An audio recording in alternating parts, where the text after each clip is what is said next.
Hey guys, welcome to yet another episode. So today I'm going to talk about the English versions that we have. Where do I start? So, you guys, we were colonized by the British. So, my expectation is that we actually speak more of the British accent than any other accents around the world. Of course, just like every African, most of our accents are more or less towards towards our orthographies and how we pronounce things. Yeah, so you will know me. I'm a Ugandan from how I pronounce my stuff and how I speak my English, and you will know a South Sudanese or a Tanzanian, Kenyan, or whatever. Yeah, so usually our accents are kind of different, but my expectation is because we were colonized by the British, our English should be inclined to more of the British accent. But guess what? Surprise. When you come to the UK, you will actually realize that the English you've been speaking is not anywhere close to the British English. The accent is different, how they pronounce some words is different, and even how they construct sentences is different. You will say something and someone doesn't even understand what you're talking about. And when you try to also listen to what they're talking about, it's like they're speaking some foreign language that you have never heard of. First of all, there are very different accents in the British accent. In the English itself has different accents here. Someone from Liverpool is talking, you will know this is from Liverpool. If someone from Birmingham is speaking, you will know. If someone from London is speaking, you will tell the difference. I mean, it's so crazy like that. So, let me tell you. When I came, I had people say, give me water. And I'm like, water? What's water? Like, I need some water. I want to take a photo. And I'm like, photo? Water? What's that? It's a photo. It's a photo, it's water, it's a bottle, no bottle, And the interesting bit is that there's a way they speak it, and it is And I'm like, oh, wait a minute. Yeah? At least for us, if I want to exaggerate, that kind of looking fancy and stuff like that, I'll be like, I need some water. I think that's more of maybe American. Yeah, because we're colonized by the British, but most of the things we talk, the accent is more or less inclined to the American accent. But then the American accent is also weird because they'll be like, I was like, the tense, like the past tense is like the present tense, if you know what I mean. Here, when they're saying if, they write it as of, and I'm like, of, but meaning if, and I'm like, did they teach us the wrong things in our African culture? In African countries, did they teach us the wrong English or what? If she wants to say I will do it if, she'll be like, I will do it off. And I'm like, off? Guys, British, come and tell us. Gather here in the comment section and tell us what you mean by this. Then the sentence construction is weird and awkward. Okay, let me give you one that actually really surprised me. You see, back in our homes, in our countries, when we are sick is actually any condition in your body that is making you feel unwell. That is being sick. Now, sickness in UK is different. Sickness in the UK is different. It is vomiting. That is sickness. It is vomiting. Vomiting is sickness. The moment you go to hospital and you're like, I'm sick, they'll be like, oh, let's give her anti-sickness tablets.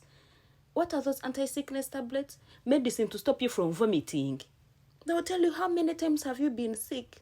I am sick right now. No, we mean, how many times have you been sick today? I mean, I am sick. The whole day I have been sick. Last night I am still sick. No. Guys, the sickness they are talking about is actually throwing up. Now, being unwell is actually called poorly. Being poorly. Poor. Poorly. Then you say, you know what? I'm feeling poorly today.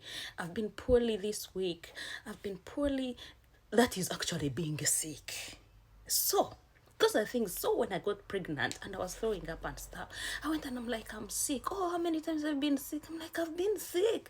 As in, how many times have I been sick today? And I'm like, okay, I mean, I am having a fever. I am feeling this. So you start describing yourself. That is what I mean by sick. No, they're like sick. We mean actually vomiting. And I'm like, interesting. Kati, what did we study? Come and tell us. My sisters, my brothers from Nigeria, from other countries, gather here and tell us if it is any different from how you speak your English back at home. Because for me, I was surprised.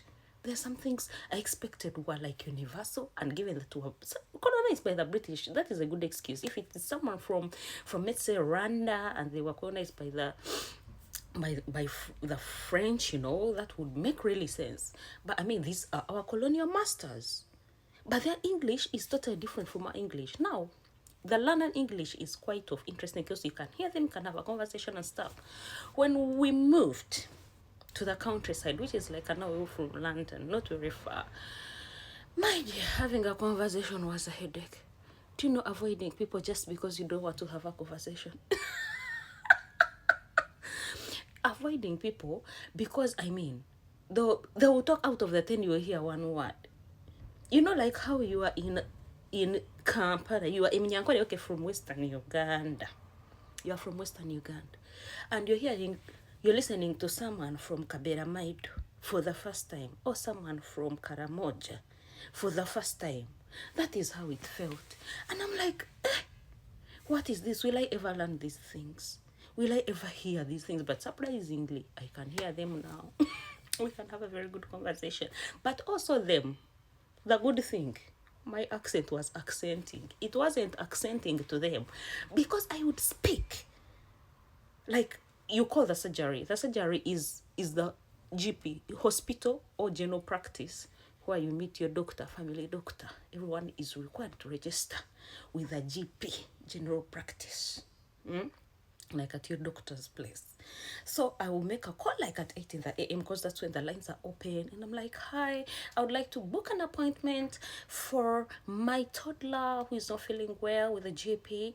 It's like, hold on a minute. What's your name? They take the name. What's the date of birth? They check, what's your first line of address? Then you tell them, then like, okay, so can you briefly explain what the problem is? And I'll be like, yeah, my baby is sick, he's throwing up, and stuff like that. And then one time the lady's like, okay, hello, madam. I don't think I can hear you. Can you speak slightly slower so that I can hear every word that you're meaning? Guys, nange nene wana. And I was like, for the first time, they also can't hear my accent. My accent is accenting. It felt really good. But yeah, for some people, you have to really be slow as you speak. Yeah, just like I'm speaking right now. Yeah, you see, my name is so and so. I would like to book an appointment with a GP. I'm not feeling well. I'm poorly. These are the symptoms. And they were like, oh, what's the name of date of birth and stuff like that. But what I'm trying to say is, the British, what happened to the English you brought to our countries? Because you are the first people who came. The English you brought, the colonialism you did, is what we picked. But how come you people have a different accent and a different way of speaking compared to actually what you taught us? Did you kind of scam us in some way? Tell us. Come here and tell us. Come and defend yourselves. Yeah, but otherwise it's very interesting. It's interesting to hear them speak. And now I'm gotten used to the accent. They can hear mine, I can hear theirs, and it's quite interesting. But it was a shocker. So welcome to my UK shocking shenanigans. That's the first one in English setting. Subscribe to my YouTube. Follow me on my channels, my TikTok, my Facebook, and let's have these conversations rolling. Otherwise, see you. Bye. Cheers. Bye.